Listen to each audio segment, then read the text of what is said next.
Go. This is True Crime Nation podcast. Welcome back. I'm Brian. Right over there with me is Todd. What's up, buddy? Hey man, how you doing today? How was your weekend? Man, it was good. It was good. Not long enough. They're never long enough. Right, mine was a little less active, so I got to relax a little bit, which was nice. I've been busy, Mm-hmm. busy, busy, Mm-hmm. busy, as everyone else is probably too.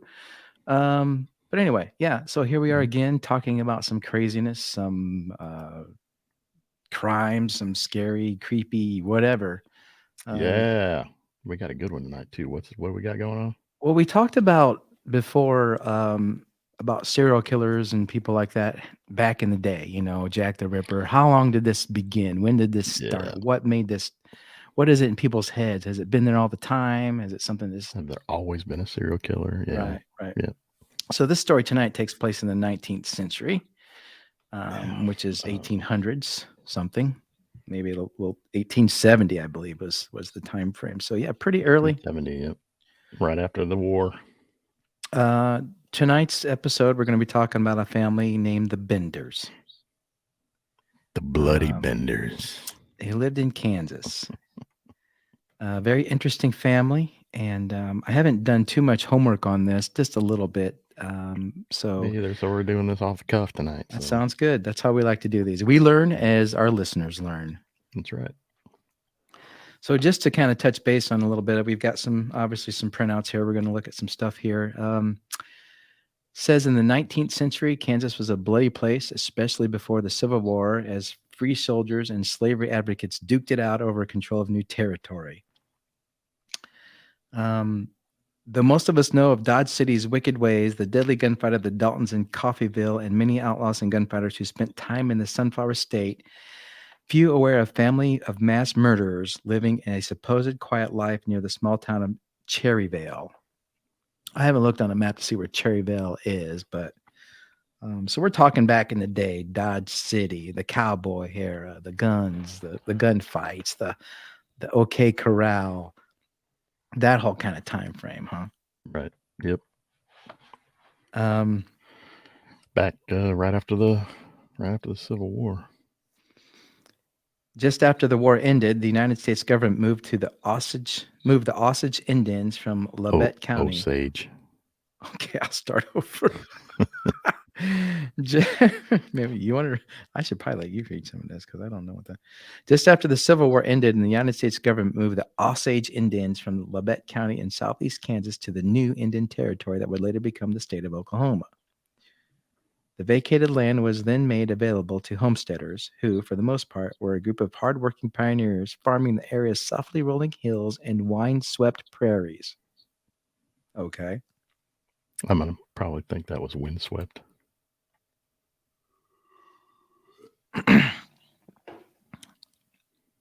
Yeah. We're a part. Okay, we're a part of hardworking.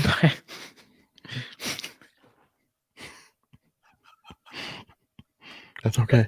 It's all right. It's good. We're a part of hard work. We're a part of hardworking pioneer. We're a part of hardworking pioneers family. My God, the vacated land. Okay, This here is we go. awesome. The vacated land was then made available to homesteaders, who, for the most part, were a group of hardworking pioneers farming the area's softly rolling hills and windswept prairies. In 1970, 5 families of spiritualists settled in the western Labette County, about 7 miles northeast of where Cherryvale would be platted a year later. I'll just pick which one is. Uh, one of these families was the Benders, comprised of John Bender Sr., his wife Almira, son John Jr., and daughter Kate. A cult-like group, the families chose from several available claims and began to make their homes. John Bender Sr. chose a 160-acre section on the western slopes of the mounds that today continue to bear their name. Okay, so it talks about their homestead, how they're coming into play here, how they acquired their land, their et cetera, et cetera. Kind of boring. Let's get into the good stuff here. It says his son chose a narrow piece of land just north of his father's. However, he never lived on this claim nor made any improvements. Family built it. So essentially, they built a little building, and it had a store in it, and they sold goods to travelers that were coming by, and they offered overnight stays for people. Okay. Supposedly a safe place. Okay. So, yeah, it says a crude sign was hung above the front door that advertised groceries to the many travelers. Provided a safe overnight resting place for the strangers. This is how they lured them in, I bet you. Yep, exactly how they did. Pretty smart. Man, I mean, it's hard enough these days taking thinking advantage about of people that are heading west. Yeah, I know. So I'm saying it's hard enough these days to not get taken advantage of, period, right? Mm-hmm. Yep. But back then yeah, I know. When you really needed help. Yeah. Especially people who are, traveling. They're coming from the East Coast or whatever, and they're heading out west to start a new life and run into these people. Yeah. I mean, that's like, that to them was like us traveling and staying in a hotel. You don't go to a hotel and expect to get murdered. I mean, yeah. It's possible, right? Obviously, but you don't do that. Possible, yeah. Anyway, so let's move on here. John Bender Jr. was a tall, slender man of about 25 who was handsome with auburn hair and a mustache, speaking English fluently with a German accent. He was said to have been social, but was prone to laughing aimlessly, which led many people to think him as a half-wit. Hang on. You skipped right over John Bender Sr. and his wife. Went straight to the kids. What the hell?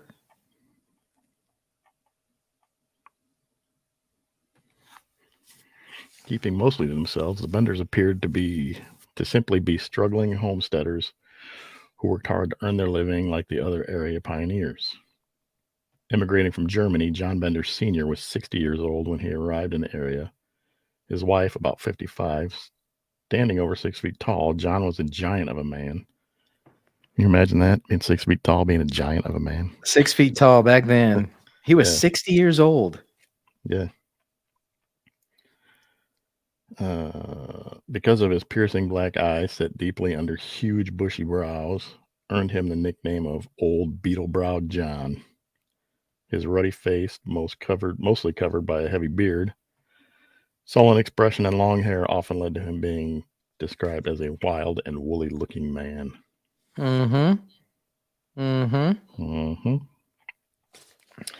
German. Both John and his raw-boned wife spoke with such guttural accents that few people could understand them. Mrs. Bender, a heavyset woman, was so unfriendly and had such sinister eyes that her neighbors began to call her a she-devil to add to her fierce look.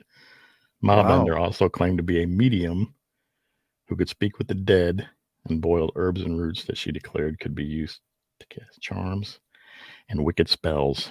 Her husband and son were said to have feared her as she ran the household with an iron hand. Yeah. Who do you think the mastermind of this situation Ma was? Bender. Interesting. Okay. All right. I can pick up where you left off. Okay. It says here, John Bender Jr. was a tall, slender man of 25 who was handsome with auburn hair and a mustache. Speaking English fluently with a German accent, he was said to have been social, but was prone to laughing aimlessly, which led people to think him as a half-wit. It's kind of creepy in itself. Yeah, no kidding. Daughter Kate was the friendliest of the bunch, speaking good English with just a slight accent and bore cultivated social skills. A beautiful girl of about 23, she was quick to laugh and to talk to strangers. She and her brother often attended Sunday school at nearby Harmony Grove, and were readily accepted in the community. Kate was a self-proclaimed healer and psychic, giving lectures on spiritualism and conducted seances. She claimed to possess psychic powers, including the ability to communicate with the dead.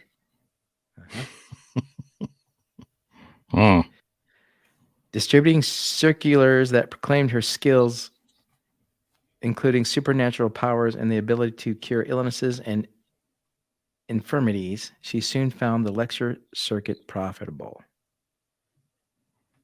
Okay. Interesting. Let's see. The petite auburn-haired beauty had a desire for notoriety and often advocated free love and justification for murder in her lectures. Well, how about that? Along with her desire for fame, she also craved wealth and position. Though her beauty and social skills gained her popularity with the locals, her actions became to cause them to say that she was satanic. It was to be this diminutive Diminutive.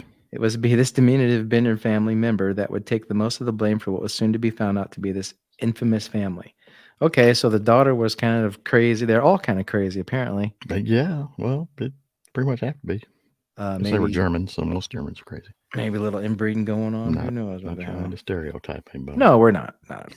Is that where they came from? Were they from Germany? You just say? Yep. Okay. Straight from the old country. So it says, when the Benders opened their store and inn in 1871, many travelers would stop for a meal or supplies. However, some of those men who frequently carried large sums of cash with the intention of settling, buying stock, or purchasing a claim began to go missing. See, there you go. They're just trying to go out west and start a new life and find their fortune. And these people. Yeah, that's sad, dude. That's like if we were going to retire and something happened to us, you know? Yeah. When friends and family began to look for them, they could trace them as far back as Big Hill Country of southeast Kansas before they could find no trace of the lost traveler. So yeah, back then, I mean, you had what, mail carried by horseback? Yeah. I mean, there was no, no internet, no computers, no anything to keep track of people. I mean, if somebody goes missing, you're not going to know for weeks. Yeah, like you said before, back in the day, it was easier to be a serial killer than it is nowadays. If you're one today, it's very hard because it's very easy to get caught with technology. Right. We're so connected now. But back then, they didn't have that. Right. Guy says, I just checked into the Bender Inn, writing this little note to let you know I'm okay. Write you in a few days. Might not get it for a month. And they don't get it for a month, and they don't get none after that. Right. The guy's been dead for 2 months, so. Wow. So I'm interested to hear why, if they kill these guys for money, or if it's for more than that. I'm guessing that was just like a bonus. I think they just did it to do it. Yeah, maybe. The first few missing travelers did not raise an overall alarm in the area, as it was not uncommon during these days for men to simply continue their journey westward. However, as more time passed, the disappearances became more frequent by the spring of 1873. The region had become strife with rumors, and travelers began to avoid the trail. So, even back then, they were kind of getting an idea that people were coming up missing. But I'm going out west. My family's staying here. I'm going to claim us some land, build us a cabin, and I'll bring you guys out. And they wouldn't hear from that person or, said person for a long time, even if the person decided to write. It could go, they could be a couple of years and the guy shows back up. Okay, let's go. I've got it settled, Well, I don't know if that's how it worked. Maybe he didn't do that, but regardless, guys just trying to make a life for themselves. Right. When neighboring communities started to make slanderous insinuations, the Osage Township called a meeting held at the Harmony Grove Schoolhouse in March to see what, if anything, could be done. About 75 people attended the gathering, including both Bender men. Okay. Cover up. So those two guys, yeah. So they're going, hey, we'll help you look for these people. We're upstanding citizens of the community. They're probably saying, well, if we don't show up, we're going to look like, Right. Exactly. Ma Bender probably made them. Yeah. What else you got over there? The discussion began regarding the 10 people who were reported missing, including a well known independent physician named William H. York. Ooh. Hmm. With the full realization that there truly was a major problem in their township, the group decided to search every farmstead between Big Hill Creek and Drum Creek. When most of the attendees volunteered to have their premises searched, the Benders remained silent. Okay. So they weren't volunteering. Nope. Interesting. Mm-hmm. Sometime later, Billy Toll, a neighbor of the Benders, noticed that the Bender Inn was abandoned and their farm animals unfed. Toll reported the news to Leroy F. Dick. I'm sorry, that's an unfortunate name. It is. The township trustee and a search party was soon formed, which included Dr. York's brother, Colonel A.M. York of Fort Scott. When the men arrived at the property, they found the cabin empty of food, clothing, and personal possessions. They were also met by a terrible smell inside the abandoned inn. A trap door, nailed shut, was discovered in the floor of the cabin. Hmm. So they took off, huh? Well, I'm guessing they're going to find a grisly sight down there in that trap door. They hightailed it out of there. Yeah, they did. They got the hell out. They're like, "Ooh, we got to go. The jig is up." All Prying it right. open, the men found a 6-foot deep hole that was filled with clotted blood, causing the terrible odor. However, there were no bodies in the hole. Finally, the men physically moved the entire cabin to the side and began to search beneath. But no bodies were found there either. Continuing, they began to dig around the cabin, especially in an area the Benders had utilized as a vegetable garden and orchard. At the side of a freshly stirred depression in the earth, they found the first body, buried head down, with its feet scarcely covered. Hmm. The corpse was that of Dr. William H. York, his skull bludgeoned and his throat cut from ear to ear. Jesus. Damn. So they They just barely even buried the guy. damn near cut his head off and then bashed it in. They just think that they're going to pick these guys up, traveling through. No one's going to think two things about it. And Yeah, I mean, think about it. Like we said, they're just traveling westward. I mean, and again, people aren't going to hear from them for a month or so. this is a perfect example of, especially while traveling, be on alert. Mm-hmm. Always Be consider aware the of your fact surroundings. that there are, like we say, monsters out there, and people will do shit to you That's right. at the least most expected time. They make you feel safe. They make you feel secure. They invite you in your home, whatever, Mm-hmm. and it can happen. You've got to have some form of protection, be it a gun, whatever. Absolutely. But anyway, yeah, go ahead, man. Keep going on that. The digging continued the next day, and 9 other bodies and numerous dismembered body parts were found, including a woman and a little girl. Man. Jesus. The burial site was christened Hell's Half Acre, and another brother of Dr. York, a lawyer and state senator residing in Independence, offered a $1,000 reward for information leading to the Benders family arrest. On May 17th, Governor Thomas Osborne added to the amount by offering $2,000 reward for the apprehension of all 4. So $3,000, that's a lot of money back then. These guys they didn't care. I mean, killing a woman and her daughter. Yeah. Do you think they let people? I don't know what the motive with that was, because, they didn't have much. You would think, unless they had a lot of money, or it was just they got, like you said, they just wanted to. They got something they like doing. It wasn't for the they money. just got their jollies off of doing it. Word of the gruesome murder spread fast, and thousands of people flocked to the site, including newspaper reporters from as far away as New York and Chicago. The Bender cabin was ripped apart by gruesome souvenir hunters, right down to the bloody bricks that lined the cellar. People are so fucking weird, man. Yeah, I wanted to talk real quick before we go on. That hole in the floor that they found was filled with Clotted blood. clotted Yes. blood. Yeah. What was that? I don't know if that's maybe where they put him and killed him, or I don't know.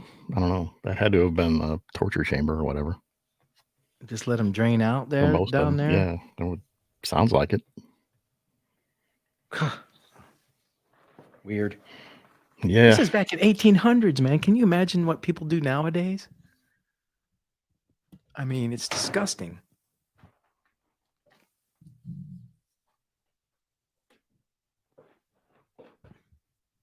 Hello? Where'd you go, bro?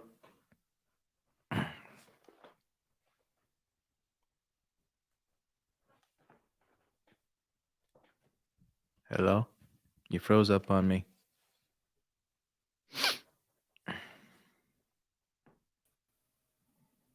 Hey, there's two of you. I don't know what the heck just happened there. I don't either. Everything just shut down. I don't either. No. All right. Well, we're back. All right, go ahead and start Let's get reading this where done you. before that happens again. Okay. I gotta find where I was now.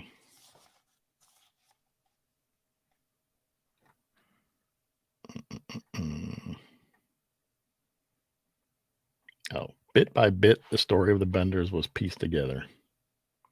The Benders were obviously not what they appeared. In fact, they weren't even a true family, in air quotes, family. The only ones related were Ma and Kate Bender.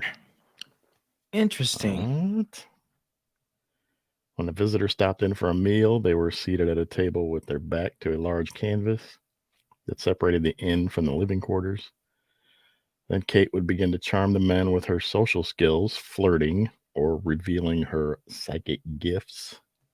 As the men gave their full attention to the alluring Kate, Pa and John Bender, hiding behind the canvas, would strike the unsuspecting traveler in the skull with a hammer.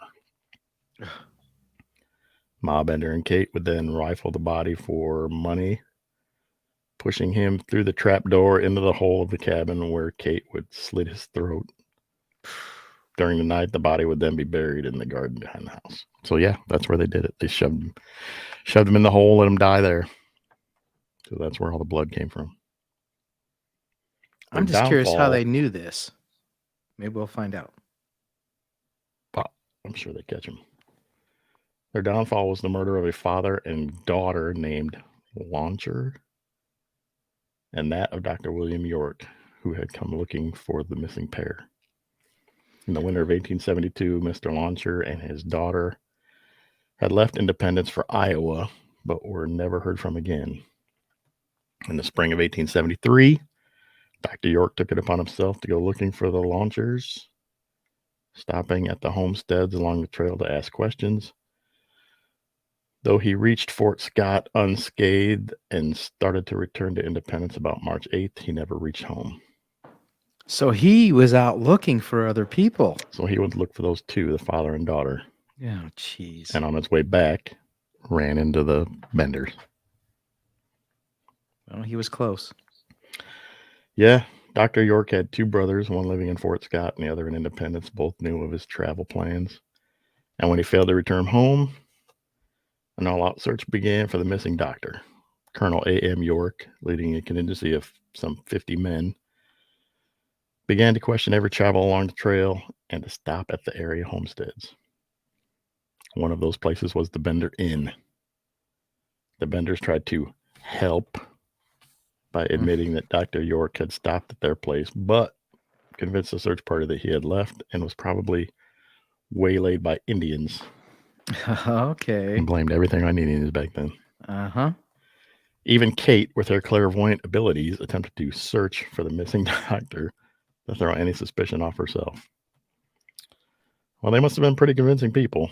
I was gonna say these people were pretty, had some trickery to them for sure. I mean, Yeah, so they were pretty good at what they did, I guess. Yeah. Wow. Killing at least 10 people. Again, back in the day, to have people like that, you just would not know it. Yeah, That would go on. I know. You wouldn't think. Yeah, because I don't think that was who knows? It might have been more common than we know. I mean, who knows how many of those went unsolved, How many were even known about, right. Reported? Yeah, exactly. There could have been a lot that weren't even reported. Yep.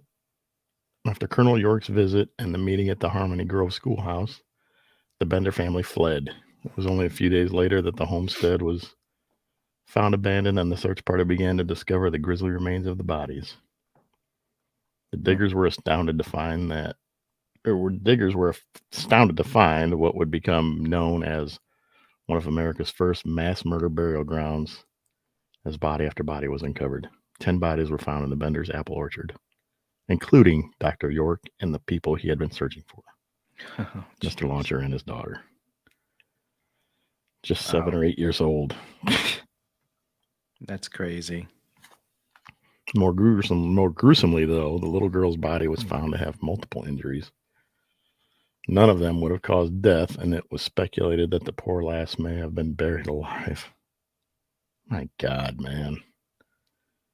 Of the discovery of her remains, the Kansas City Times reported the little girl was probably 8 years of age, had long, sunny hair, and some traces of beauty on a countenance that was not yet entirely disfigured by decay. One arm was broken, the breastbone had been driven in, the right knee had been wrenched from its socket, and the leg doubled up under the body. Nothing like this sickening series of crimes had ever been recorded in the whole history of the country. Jeez. A child. These guys were sick, man. Mm-hmm. I mean, I like the fact that we find these stories that haven't been really heard of, that we like to bring to light to these people. And I don't really know how serious some of these are, but these guys were disgustingly sick. Mm-hmm. Yeah. To kill 10 people, period. But then to do that to a little girl. Yeah. That's And just... they were all doing this together. Yeah. Yeah. Other bodies were found in the garden were those of Henry Mackenzie's mutilated remains. 3 men by the names of Ben Brown, W.F. McCrotty, and John Geary, as well as an unidentified male and female. Johnny Boyle's body was found in the well. Dismembered parts of several other victims were also discovered, but could never be identified. Well, because they didn't have DNA stuff back then. Yeah, I was going to say, how did they even know who these people were? I don't know. 4 other bodies with crushed skulls and slit throats were also found outside the property in Drum Creek on the surrounding prairie. Jeez, man. Yeah, they got a little picture here of... Yeah, we're digging up where the... Yeah, and they got their names of where they found everybody. Yeah. Weird. Well, the ones they knew of anyway. That's crazy. For all these deaths, the Benders gained only about $4,600, 2 teams of horses and wagons, a pony, and a saddle. Because some of the travelers were carrying nothing of value, it is widely speculated that the Benders killed simply for the bloody thrill of it. Mm-hmm. So they're just... I don't know what $4,600 was psychopathic like back then. whack jobs. That's a lot of money, actually. I mean, back then that was a lot of money. Mm-hmm. But you would think keeping horses and wagons, that's going to throw you off. You know, people are going to be like... People would notice that. You would think they would know. People who know these people would come looking for them and be like, oh, that's their horse. Wait a minute. Mm-hmm. Mm-hmm. Especially saddles. Saddles were like a huge thing. Personalized, weren't they? Yeah, yeah. As word of the grisly murder spread, more and more travelers came forward to tell their own stories of narrow escape, including one gentleman by the name of William Pickering. When he refused to sit with his back to the canvas because of its disgusting stains, Pickering said that Kate Bender threatened him with a knife, at which point he fled the premises. Oh. A Catholic priest said that he too fled when he saw one of the Bender men concealing a large hammer. A Catholic priest was in there, huh? Well, how come none of these guys reported this stuff? Yeah. It was just not did they just not do that back then, or? They weren't aware of it. Obviously they had suspicions. I mean, they could have said something. You would think, especially a priest. Yeah. After following a fresh trail of wagon tracks, a search party found the Benders had gone to the town of nearby Thayer, some 12 miles to the north. There they purchased tickets on the northbound Leavenworth, Lawrence, and Galveston train to Humboldt. Several days later, the Benders team and wagon were found a short distance away. The horses nearly starved. See that now on top of it, they just leave their animals behind just to starve to death. I mean, I guess Well, they could have put chances out a are bunch they of weren't food theirs for 'em. anyway. Those are probably some of the stolen ones. That's true. Upon further investigation, Captain James B. Ransom, the train's conductor, said that John Jr. and Kate disembarked at Chanute and took the Missouri, Kansas, and Texas Railroad south to the Red River County near Denison, Texas, which was then the terminus of the railroad, which is where it ended. Mm-hmm. Allegedly, the pair then fled to a tough outlaw colony along the border of Texas and New Mexico. Meanwhile, Ma and Pa Bender continued on the train north to Kansas City, where it was believed they transferred to a train headed to St. Louis. Split up. Yeah, Make them chase you. that's probably what they just said. Hey, you go that way, we'll go this way. Yep. They can't catch us all. Attempts to capture the bloodthirsty family were immediately made by both law officers and vigilantes alike. Bounty hunters. I love it. Though no one ever collected on the rewards offered, rumors began to fly of several parties who had captured and killed the Benders. One vigilante group claimed to have shot down the men and Ma Bender and burned Kate alive as the witch they believed her to be. Okay. She should. Good. I Yeah, hope that's true. That's how I it do should have ended. too. Yeah. Another group claimed they had caught the Benders while escaping to the south and lynched them before throwing their bodies in the Verdigris River. Yet another group claimed to have killed the Benders during a gunfight and buried their bodies on the prairie. Well, I hope the first one is true. Even back then, rumors, Isn't Yeah. it crazy? Yep.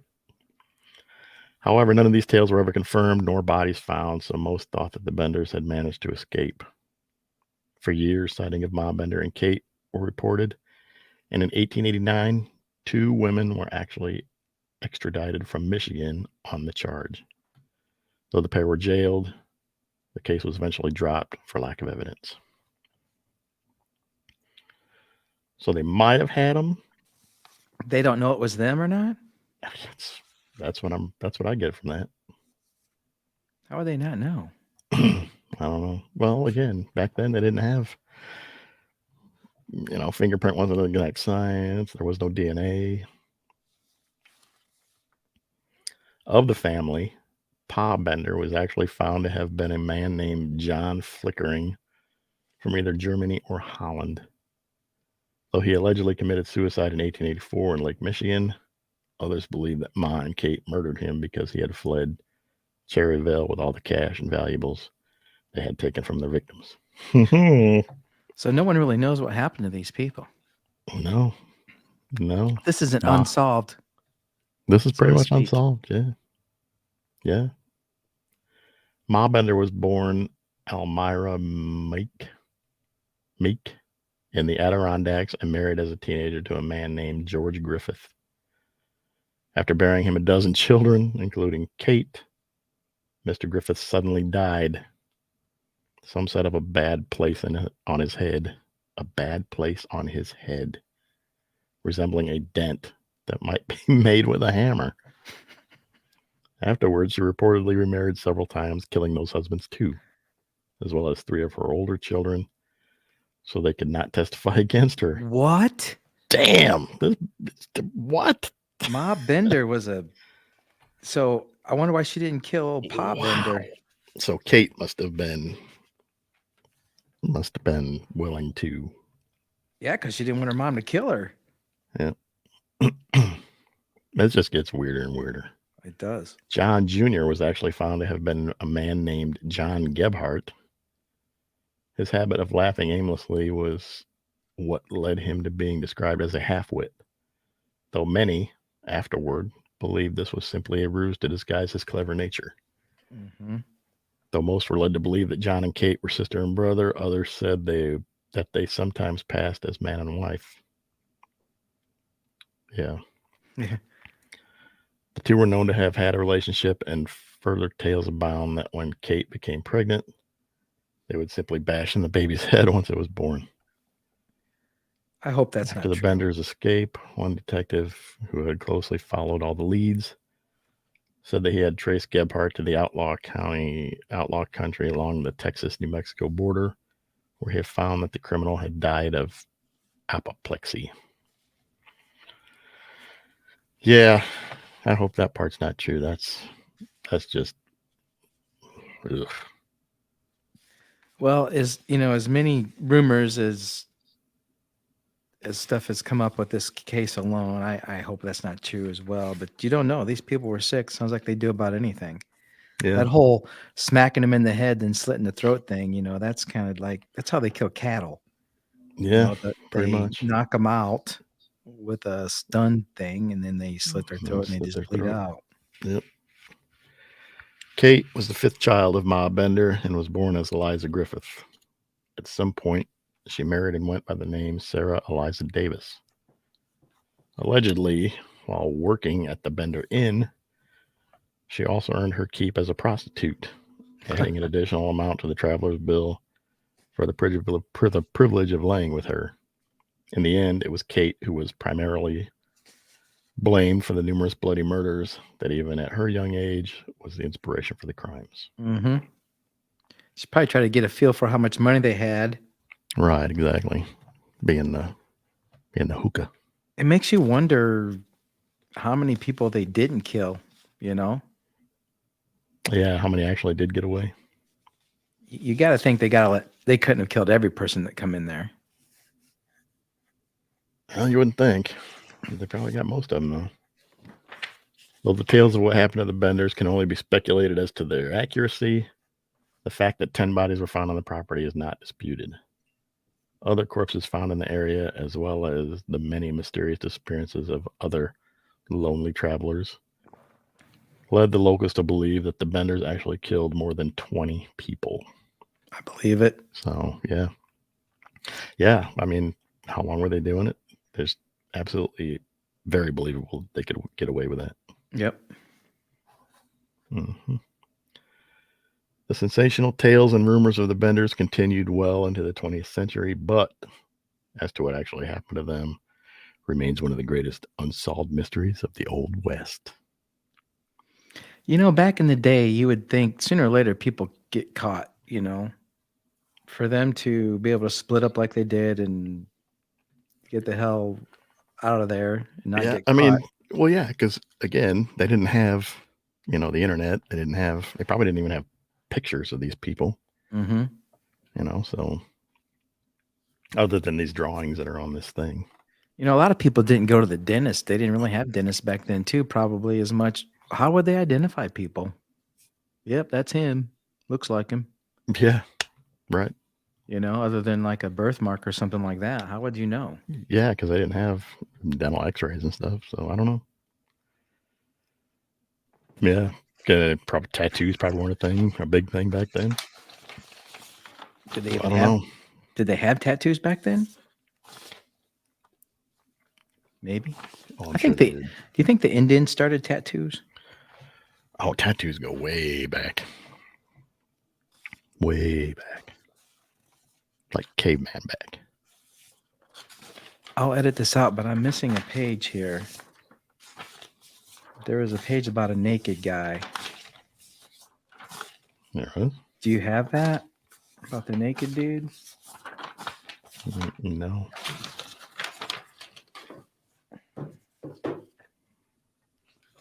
Son of a bitch.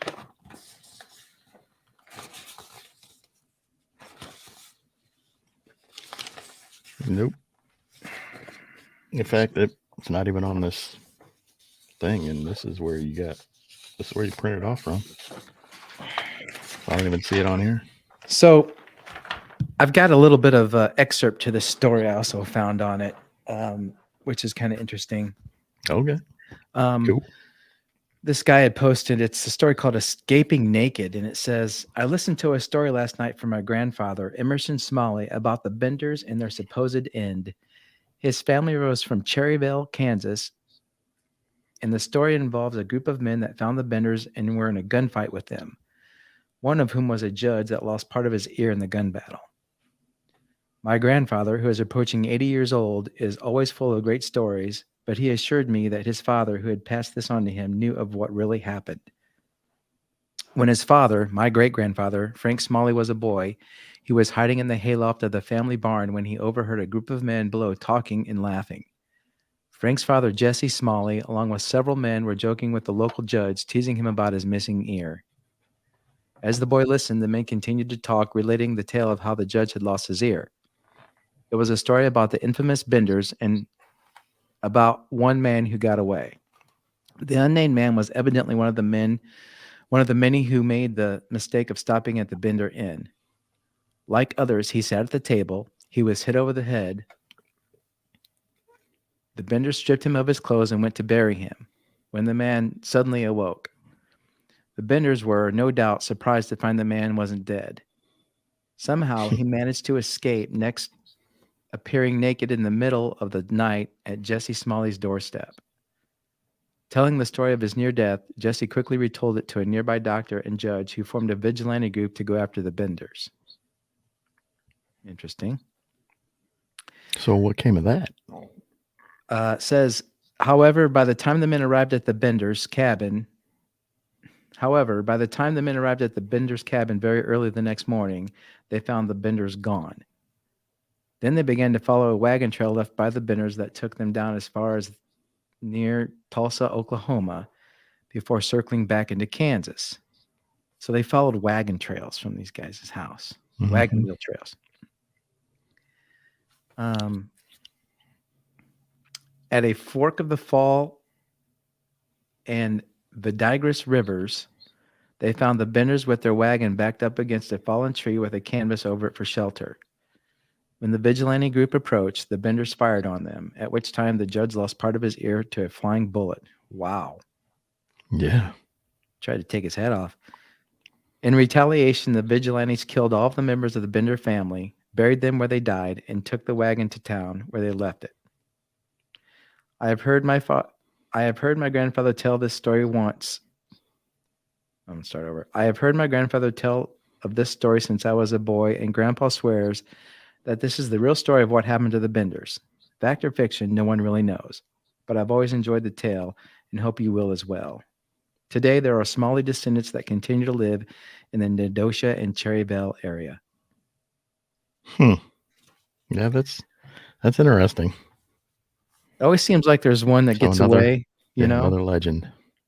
I wonder why they didn't slit this guy's throat. Did they just think a hit in the hammer was good They enough? must have thought the hammer was good enough. Yeah. They're probably thinking the blood's getting too messy. We throw him down that hole, and this is getting ridiculous. Let's just hit him and kill him in the hammer. Just get a better whack. Mm-hmm. Yeah, could be. So maybe that's what happened to him. We don't really know, I guess. Yeah, I mean, there's 4 or 5 rumors that we just read. So, yep. Who knows? Who knows how they met their end? But it was a good, interesting story. I'm glad we brought it on here today. It was, yeah. I'm glad we did that. I like doing stuff like that. We got a reader sent that one to us, or a listener sent that one to us. So yeah, that's right. Shout out to Matt. Matt. Yeah, thank you, Matt. Thanks, Matt. So if anybody else has some ideas for some interesting stories, send them to us. Yeah, let us know. We'll dig into them and we'll share them with you. We're trying to, stay away from the ones that have been covered over and over again, bring new ones to light. There's a lot more craziness that goes on out there that people really, that they realize, you've got all the Ted Bundys and the Dahmers and the John Wayne Gacy's, but this has been going on for a long time from a lot of different. There's also other stuff that's been going on that is more obscure that people haven't heard of. Like this one, I didn't hear this one until Matt sent it to us. Yeah, me either. So if you guys have anything you want us to cover, let us know. Shoot us an email. What's that email address?